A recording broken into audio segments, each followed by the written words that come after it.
I'm Bob Hahn, and welcome to this presentation explicitly developed to support our most recent LD&A info advertisement.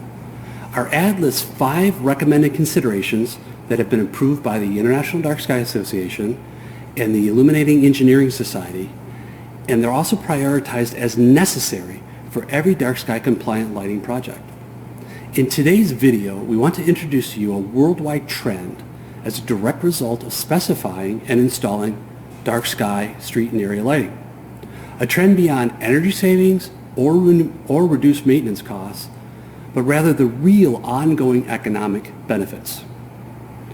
Now, don't worry, I'm not going to advocate for dramatically reducing light levels, but rather how to responsibly illuminate cities, communities, downtown districts, and large-scale residential and resort developments using the right combination of luminaire optics, color temperature, shielding, and pole height specific for each project and location within that project. So here's an example of what I'm talking about. In 2009, the Scottish Galloway National Forest Park was certified as the first UK international dark sky park. And it was located here in sparsely located Scotland, about 75 miles south of Glasgow. There wasn't much there other than trees and rugged countryside. Now this photo is a satellite shot of the park appearing as a big empty hole. It's a perfect night sky viewing spot. Here you can see the immense darkness and only specks of light within and nearby the Galloway Park. But what's not evident is the potential economic benefits dark sky protective measures offered these tiny villages and small mining towns that were located along the park boundaries. These boundary towns produced a small amount of light pollution, but not enough to outweigh the economic incentive that enticed investors in 2012 to purposely locate the world-class Scottish Dark Sky Observatory within a few short miles of one such town. And it did not take long, within 2 years, to see visitor dollars and tourism traffic had significantly increased, with the observatory recording over 10,000 visits per year. And the nearby town of Delmington, with only 1,400 residents, reported in 2015 over 681,000 US dollars converted in increased city revenue from tourism and increased sales for support services like gas stations, cafes, and overnight accommodations. Now, we're going to talk more about the observatory and nearby town light pollution later, but we also want to take a look at what used to be the competing sales strategy of LED technology companies versus dark sky advocates, and now how both can economically benefit by working together and installing dark sky compliant lighting. First, I'd like to start with a little background on our subject. For many years, the standard for lighting was high pressure sodium. The urban areas grew and spread, and we started to see what we called sky glow. Sky glow is that yellowish haze that you see above this city in this picture, and this was taken from an airplane while it was landing. Now, this picture here is of small Cape Town, South Africa. The sky glow is so bright that it shows up even on pictures that were taken from space. Then came the LED revolution, mostly using blue-rich LEDs to maximize efficacy. Now these two pictures are one of the same street. One has high-pressure sodium and then converted over to the bluish LED white lights. In the early days, energy rebates drove massive LED adoption, as well as reduced maintenance and lowered replacement costs. Even with those attributes, citizens in LED converted areas began to complain to the city about light trespass and the bluish bright lighting. They even called it ghoulish. Now, on this slide on the left is a photograph of a major city that was an early adopter of blue-rich LED. Now this is not a day shot, this is a nighttime photo. Note, the sky glow is just as intense as the high-pressure sodium picture that I showed you before. Sky glow alone is costing the United States several $billion in wasted energy, millions of barrels of oil, millions of tons of coal wasted. So in 2001, to measure dark skies for astronomers, a gentleman named John Bortle introduced the Bortle scale. The Bortle Dark Sky Scale is a 9-level numeric scale that measures the night skies and the stars' brightnesses seen by the naked eye. If you look at the scale on your screen, you'll see a scale that ranges from class 1 on the right, the darkest skies available on Earth, where you can see the stars in the Milky Way easily, through class 8-9 on the far left. That's inner city skies and complete diffusion of the sky. Be sure to note that rating 3 right there, because I'm going to be referring to this a little bit later in the program. Also check out class 8-9 again. Now, look below at the top of the picture of the city. It's the same bluish gray color, complete obliteration of the natural night sky. So in case you were wondering why the term sky glow is not used very often, or you haven't heard it very much anymore, it was always used to describe most suburban and urban areas. But you don't hear it as much because the term is not strong enough to describe what's happening worldwide. The most negative form of darkness obliteration is now called light pollution. So let's take a look at light pollution and its negative impacts and causes. The first negative impact is mission-critical interference, such as observatories and military bases. They must be able to see the clear night sky, but they can't due to what's called Rayleigh scattering. So let's define Rayleigh scattering. During the day, Rayleigh scattering is the scattering of sunlight in the Earth's atmosphere, and it causes diffuse sky radiation, which is the reason for the blue color of the daytime and the twilight sky, as well as that yellowish to reddish hue of the low sun. But at night, light going up into the sky will also scatter according to wavelength. The blue wavelength is the most susceptible to scattering. So the more blue in the white LED lights, the more it will scatter and cause diffusion of the night sky with similar effects to the daytime. It's important to use less short wavelength light at night to be able to improve the clarity of the sky. Now, the second negative impact of light pollution has to do with biological disruptions by short wavelength light at night, or LAN as you might have seen it referred to. Now, I'm not a biologist, but to better understand, here's a really simple graph that was put together by the International Dark Sky Association back in 2009. Now, this graph demonstrates the spectral power distribution, or SPD, of a typical blue spike 4000K LED. It's shown here as the solid black heavy line. In context, the spectral location and height of any light source peak can be readily identified and offers a good idea as to where the most active energy is, including the biologically stimulating energy.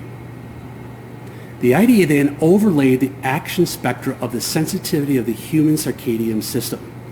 That's shown here as the dotted line. Where under this curve lies the most biological impacts, which are triggered when we're exposed to those bandwidths of light, both natural and electric. You can see the circadian curve is almost identical to the blue peak, or most powerful part of the LED at the time represented. Also on this slide is a thin solid line, and now that represents the wavelengths of light we humans need for vision. It's called our photopic sensitivity curve. Now, I'm going to overlay this graph with a translucent gray shield to mark the areas more clearly between what we need for circadian entrainment, while the remaining section over to the right is what we need to see. The problem arises when we realize that humans and most other life forms only need blue-rich bandwidths under the shield during the day, and that it becomes a biological problem if we receive these blue high-energy bandwidths at night. You can also clearly note that the visual curve requires only a small amount of blue bandwidth for our visual system to function. So even though scientific research has done a lot of refining on this discovery since 2009, the fact remains that, as a broad understanding, humans and other living creatures do not need blue-rich white light at night. They don't need it to see, nor do we require blue rich white light, such as 4,000 to 6,500 K, color temperatures at night to biologically remain alive and healthy. In fact, we biologically need darkness at night, which is also a problem in our modern 24/7 light-filled world. Now, this entire area of circadian or biodynamic lighting is really complex. So you know what? We're going to be presenting a video program on the biology of the lighting, and when we do that, we'll bring in some experts to expand on the topic a little bit later this year. And we'll keep you posted when that's going to be. All right, the third aspect of negative impacts of light pollution is glare and light trespass. Because we manufacture right here in the U.S., we do understand this problem. We and others know it's due to poorly designed optics and luminaires. That's the reason why we're going to talk about optics and the luminaire design themselves later in this session. So let's start looking at the solution. We can begin by using a 4-step process called the problem-solving 101. So number 1 is critical identification of the problem. Now, that's different. That's not just looking at this picture and saying, hey, that light's shining up in Bob's window over there. All right? It's systematically defining the causes. So take a look at this graph. You see a bright yellow triangle, and that's the area of light, the area that we're trying to illuminate. All the other triangles are wasted light. The light going behind the fixture, well, unless you're trying to illuminate a sidewalk back there or something, it's completely unnecessary. And then you see where the little person is standing, that's what we call the glare zone. That's when you're coming up to the light, that's the light that might hit you in the eyes, or in the, if you're driving, also can hit you in the eyes. And then that light triangle at the very top, and also light that's maybe poorly designed optics are shooting a lot of light down and getting a lot of rebound coming back up into the night sky. So whether it's from the luminaire or rebounding off the ground, it's called light trespass. And that can be shining into the bedrooms, keeping me up at night, or rebounding into the atmosphere. So the IAS developed a committee to develop a solution. And they came up with a bug rating and a model lighting ordinance. And we're going to talk a little bit about that a little bit later too. Now the third step is we have to learn how to engineer the mitigation. And this is a trifecta. We have to look at shielding, optics, and poles. That combination is the only way we're going to solve this problem. Fourth is the application of that solution. So that's where the lighting industry is really just starting to get a handle on right now. But because the two areas that I've boxed in red, you can see here, are specific to engineering, I'm going to bring in one of our resident LC and project engineer, Michael Woznicki. Michael? Thanks, Bob. Yeah, you're welcome. So we're going to jump right into that trifecta that Bob mentioned. That is mitigation, poles, and optics. To start with, optics matter for precision light at night. They do a tremendous amount of job of harnessing and focusing the illuminance and where we want it to be. So let's take a look at the light degradation. Now, pretty common is having optics right above the LEDs with glass above that. That's going to have some factor of transmission, and less used is also synthetic over LEDs arrays. And these are considerations when we're looking at how that light's, again, transmitted. But particularly, we have to look at the materials that we're choosing for those optics. They need to be selected for durability, because a quality luminaire is going to last well over a decade with LEDs, and so the optics need to be able to stand that test of time. They also need to be selected for thermal protection. LED packages produce two things: a lot of light and a lot of heat as well. And so if the luminaire is designed properly to passively pull that heat away from the package and then dissipate it into the atmosphere, those LEDs will be able to stand that test of time and ensure longevity. So we need to select thermal protection as a criteria for the materials for the optics so that it doesn't obstruct that long life. And of course, the most important is the light pattern. We want to be very specific about hitting the metrics of where we're going to place the light and also where we're not going to place the light. Now, there's different materials that are available. There's polycarbonate, there is glass, there's acrylic, and also silicone. But with that luminaire housing that we're designing, we also have to consider ingress protection. In order to last a long time, one of the feature components has to be a surge suppression device. The fact is there's just a lot of dirty power out there, and voltage irregularity spikes are common, and so the surge suppression device works as a way to absorb as a buffer those spikes, and when they become too much, it will simply fail and need to be replaced. Now, when someone goes on a lift to replace that, they need to easily be able to get into the luminaire, swap out the component, and then seal it back easily and completely. Because if condensation gets in, and that's a lot of forms that it can arrive, it can be in rain or fog, also snow or sleet in some areas. If it gets inside that luminaire housing, it's going to condense, get between the optics and the glass, and that's going to cause an obstruction. So much of that specific engineering for the optics will suddenly be compromised. Now, a way to do this is to have a self-sealing silicone or a silicone gasket that needs to be selected for infinite compression. When all is done, it can be simply put back and provide that watertight seal. That's a critical part.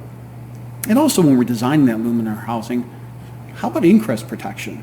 Are there going to be separate compartments for connectors and wires to keep things easily into their own areas? That's going to be a big help.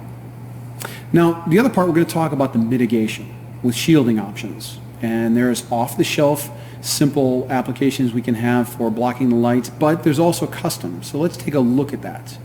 But first, I want to give an example of a great job of illuminating a parking lot that matches up with the IDA criteria and also the Illuminating Engineering Society Recommended Practices 8, which applies to both roadways and parking lots now.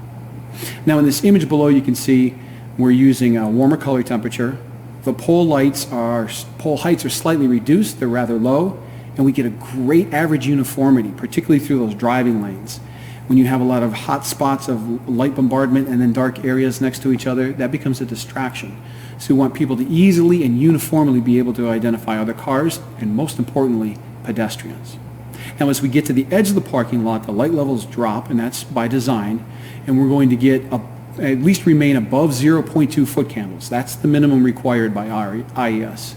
And then beyond that, into the adjacent properties, the light becomes cut off down to nothing. And that's on purpose because these luminaires are going to be using backlight guards. And again, they're all luminaires we're using that are cut off. So let's touch a bit on what the classifications are. There's non-cut off. That's typically what you see with a single lamp, where not only is the light going sideways and down, but it's also going up. And that really contributes heavily to sky glow. Now, sometimes people will use, manufacturers will use a physical obstruction, like a perforated light lid, and that baffles some of the light going up, but not all. Now, when we talk about cutoff, that's at that 90-degree level. And everything above 90 degrees is all going to remain dark. But below that, that's where the illumination happens. Nonetheless, if we have a strong sideways lateral throw, depending on the luminaire and the application, that can get into light trespass. So specifically when it's called out for full cutoff, that's going below 90 degrees where all of the illumination is going to take place. Now let's go back to that point about customized shielding. In this image you can see an old Cobra head with a single lamp, a single point source, and there's some simple metal around there that's performing as a baffle to kind of knock the light around and mitigate that. But the reality is the LED revolution has absolutely occurred, and we're here in the future of the technology of lighting. And it's not just a single point source. There are packages and arrays all next to each other with multiple point sources of light. And so Bob and I were talking earlier about approaching something for a new aspect for new technology. That's right, Michael. If you take a look at this slide here, this is what's called a louver system. And since LEDs are not a single point source and they're all individual, we developed a tool here that you actually snap onto the optics, and it can mitigate the light in any direction that it's been designed to do. So for example, this one here cuts off the light at the back, giving you a backlight shield. But with no heavy aluminum pieces hanging off the fixture. This is very low profile and snaps right onto the fixture, and it's aesthetically pleasing. It's great. It is a new solution for a new type of technology. And rather than just taking an old approach where we have a simple piece of obstruction in the back and hoping for the best, we can get very specific and have the right metrics. Now, Bob mentioned that model lighting ordinance, and here's a graph of what that is. There's a couple skill sets that are used. The IES developed this as a systemic model for easily identifying lighting environments and the approaches for responsible lighting. One of the skill sets to start is going to be recognizing the designations of the lighting zones. They're broken into 5 areas. Now, lighting zone 0 is rural areas where there is no ambient lighting at all. And on the opposite end is lighting zone 4 for the highest intensity. This is pretty small as far as the selection of areas. We're talking really about the Strip in Las Vegas, Times Square in New York City, some football stadiums, an abundance of illumination. So most of the projects we look at really are going to be in lighting zone 1, which is residential areas, and lighting zone 2 that gets into business districts of medium or smaller sized cities. Lighting zone 3 is generally for large cities. So here's that example of the bug rating system that we're going to use when we're identifying.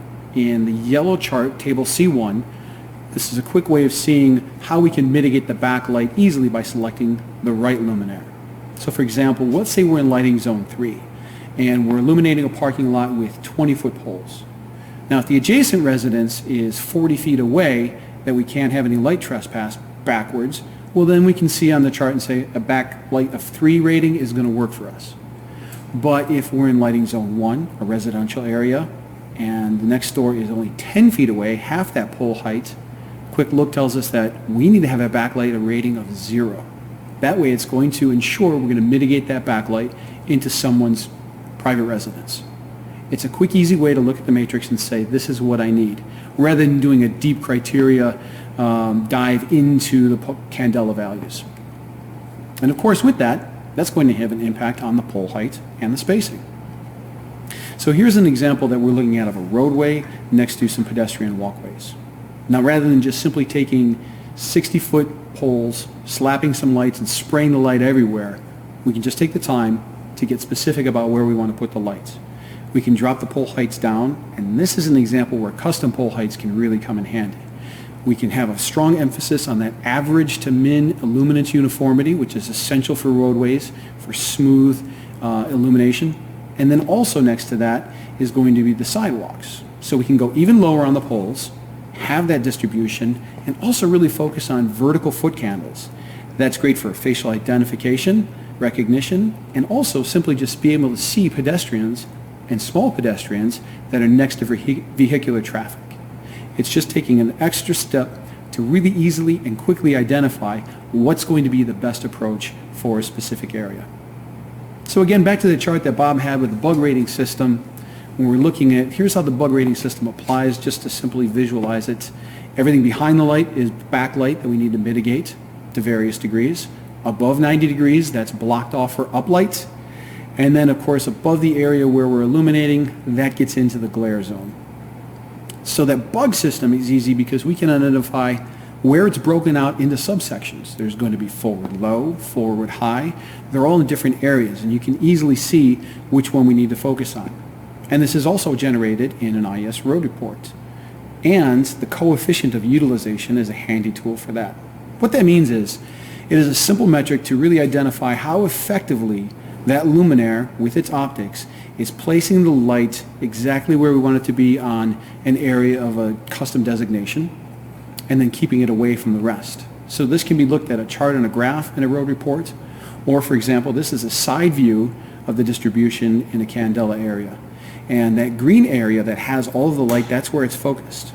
You're going to see on that chart to the left, there's a very small amount of backlight, negligible at most, and above the light that we're putting into that glare area, that is also controlled into a very tight pattern. Now that didn't happen just by random chance. This of course was all engineered on the front end using specific optics, great material selection, and all of that being applied and designed for the specific luminaire housing. Just having some criteria to take some selections throughout the way on the front end goes a long way for responsible lighting and really making sure we're doing everything that we can to benefit everybody all the way through. And it doesn't take that much work. But to get to the last part, Bob's going to talk about the most important component of all, the money. Thank you, Michael. So to recap, let's see where we've been. We went over the basics of lighting, and then we also talked about what is the problem. And then we looked at some of the specifications that were involved, Michael covered, in solving the problem. From our perspective, the premise for this session is very simple. How to show specifiers, lighting designers, and others how to increase both their sales, the bottom line, and tax revenues by promoting what was once thought to be two polar opposites, the outdoor lighting industry versus dark sky. Well, so let's talk about it. The outdoor lighting industry is predicated upon selling energy savings and technology. When it came time for LED outdoor lighting to replace high-pressure sodium, the universal sales pitch was selling blue, cool, white, 4, 5, and 6500K LEDs. And along with it, the photometric research, the energy economics, and the technical advancements predicated upon these higher energy efficient Kelvin temperatures. This is why these K-temps were pushed by the LED lighting industry, and it was really to show the best return on investment that was possible. Since then, it's changed. Looking at the dark sky movement, in the beginning, the dark sky movement, their sales pitch was predicated upon selling the environmental benefit, and the altruistic appeal of protecting the night sky. But now there's data showing that with warm light in 2200K, 2700K, and 3000 Kelvin temperatures in fully shielded luminaires are much more advantageous and is supported by peer review such as astronomical data, environmental research, and medical research. Let's face it, the 4000K is an old recommendation that was developed in 2013. That was before research showed that there's almost no loss of visibility at 3000K or lower. And now the efficacy of most 3000K sources are about the same as 4000K. Early adopters of 4000K, like that image I showed you earlier, now regret the decision to use 4000K. And they're replacing their first generation LED with newer 2700K for residential and 3000K for collectors and arterials. There's no significant difference now in the cost, availability, efficiency, or any other economic factor between 4000K and the lower, warmer temperatures. In fact, 2700K, 2400K, and 2200K are commonly now available in stock. So why not use the warmer color sources? So if you're still undecided, if it helps, the American Medical Association, the International Dark Sky Association, the Illuminating Engineering Society, the California Coastal Commission, the California Building Standards Commission, and many international and environmental organizations all support 3000K or lower as appropriate for outdoor lighting. So now both communities and businesses are realizing that both approaches, when applied together, allow for environmental responsibility and a significant return on investment. Isn't it time the lighting industry embraces the dark sky movement and begins to promote the sales pitch that both energy savings and environmental protection delivers an economic benefit for the community and businesses? Well, proof's in the pudding, as they say, and although documentation is still coming in, there are some results. The International Dark Sky Association, they stated that their dark sky parks have noted a 20 to 30% tourism increase since the last 5 years. I mean, people just want to see the stars. In Scotland, the economic impact is, in some cases, a dramatic economic boost for nearby cities and communities. In fact, Delmington claims a 2-to-1 return on investment plus increased occupancy rates and visitor income. Now in the U.S., although Bryce National Park is not a designated dark sky park, but like other national parks, they began to adhere to dark sky recommendations and so noted an immediate revenue increase from their evening hour programs and for nearby retail and tourism businesses as well. Here's a case study, Memphis, Tennessee. In 2013, Memphis, Tennessee issued a downtown metrics report, and that found that recently renovated square mile of downtown property using the lowest Kelvin temperature at the time, available at the time, it generated more than twice the county and city taxes as an average square mile in the city as a whole, and more than 3 times the county tax revenue when compared to the same amount of land in the greater Shelby County. People like the warmer light as compared to the 5,000 and 6,000 K blue cool light. Now, remember that Scottish observatory and also the town of Delmington that we talked about at the beginning of the program? Here's a stylized long exposure photograph of how the two appeared in a photo in early 2015. The small arrow is Delmington, and under the big blue arrow is an even smaller tiny village of Bellsbank. It's located about 1.5 miles away from Delmington. And it's a number 3 on the Bortle scale. Told you I'd come back to that, right? Because it's at a higher elevation and it was captured on this long exposure setting, the light pollution in Bellsbank appears much brighter than the surrounding areas. In 2017, since that photo was taken, the town of Bellsbank has lowered their pole heights and replaced about 1/3 of the existing street lighting with slightly warmer but still cool white LEDs. So here's a standard exposure photo of the Bellsbank as it appears now in 2021.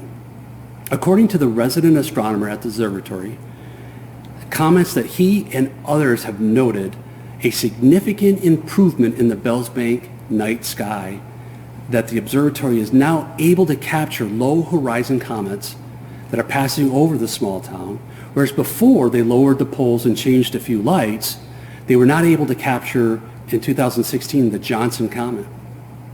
Yeah, even small changes, as you can see, for protecting our darkness have been making a big difference. So as an aside, since 2017, we really don't have any financial reports to report, but Bellsbank has seen a large growth in their town population, and we always know that that increases tax revenue. But it's not just about observatories and national parks. A lot of community and high-end residential and resort environmental developments, they're forming all over the country. One of many such locations now citing demand for back-to-nature environment and dark sky compliant lighting as a key selling feature is under design in Northern California. It is a multi-billion-dollar 22,000-acre development. It's going to include 5 hotels, about 450 residential units, 1,400 residential estates, 500 workforce co-housing units. There's going to be 2 wineries. I've heard a world-class equestrian center, about 865,000 square feet of high-end retail, and maybe even including a heliport and emergency response center. Sounds like a nice place to live. And the reason why this is becoming the norm is because environmental protection sells. It's always, like Michael said, about the money.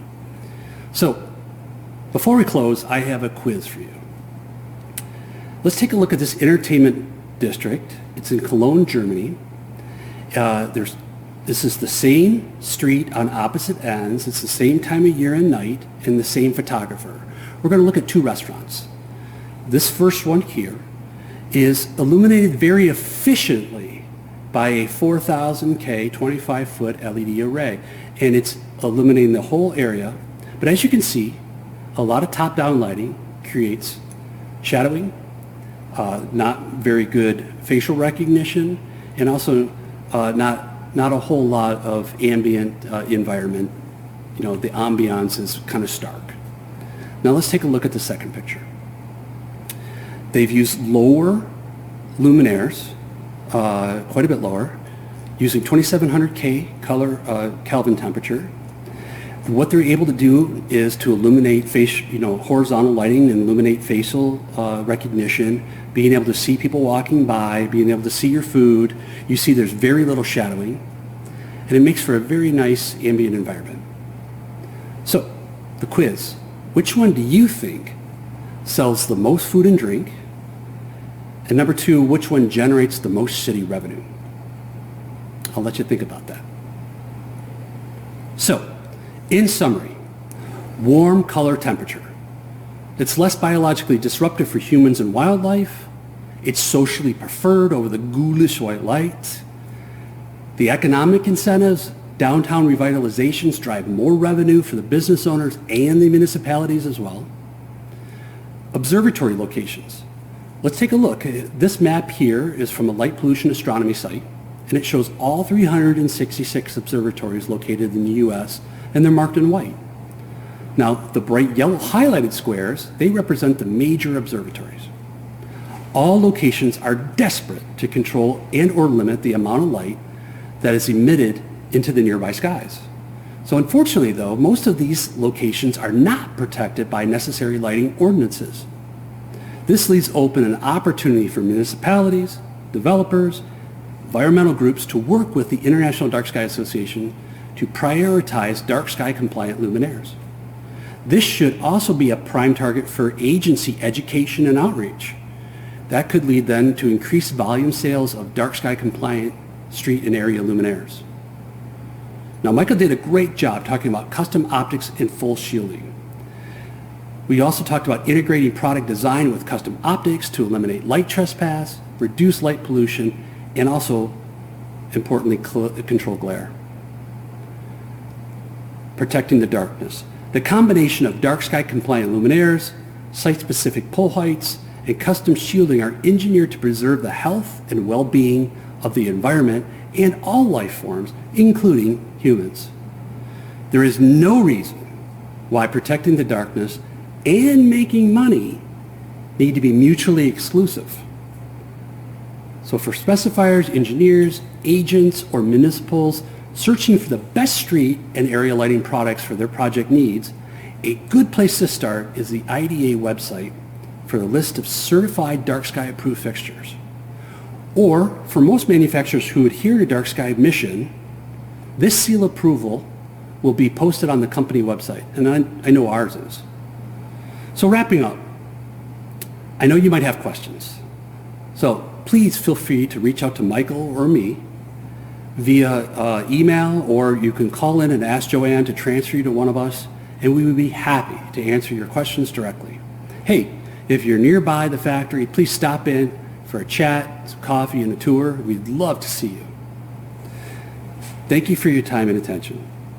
Until next time, I'm Bob Hahn.